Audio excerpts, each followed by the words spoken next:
Ey menin söygili yarım, bir özün dünyada varım. Ey menin söygili yarım, bir özün dünyada varım. Men senin, sen menin yarım, eştul şiiri vafadarım. Ey kara gözlü kumarım, tiyataç boye çınarım, tiyataç boye çınarım.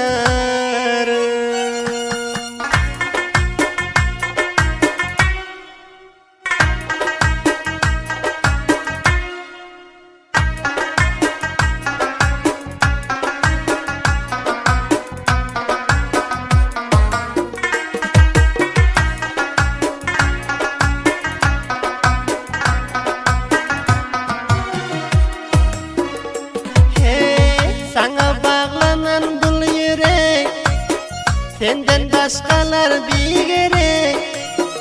Sana bağlanan bul yürek, senden başkalar bir gerek.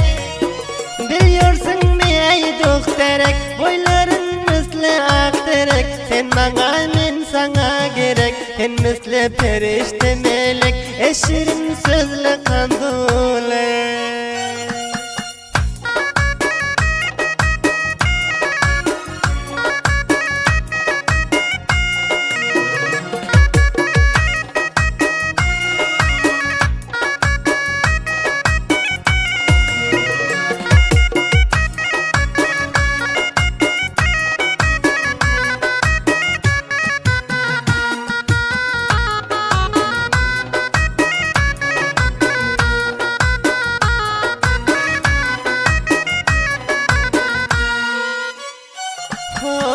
Başkalar sençe bolosyo, menin hoşuma gelesyo.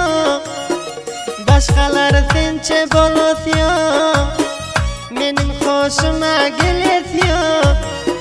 Sendek başka kız bolos yok, yüreğim özge uros yok. Şerin sesin eşitmeyasam, bir güncük kepleşmeyasam, gözüme uyku gelesyo.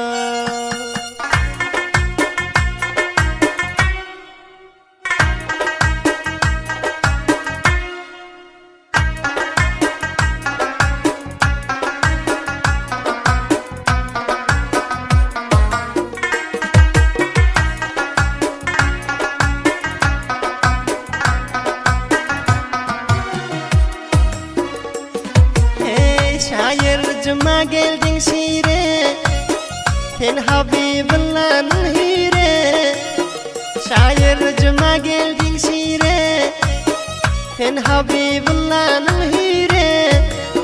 Koysalar senin yerine başka bir mümlek hakide, denmedin men senden dire, ne de senden başka gide. Men sana, sen bana bağlı, ne de senden başka gide.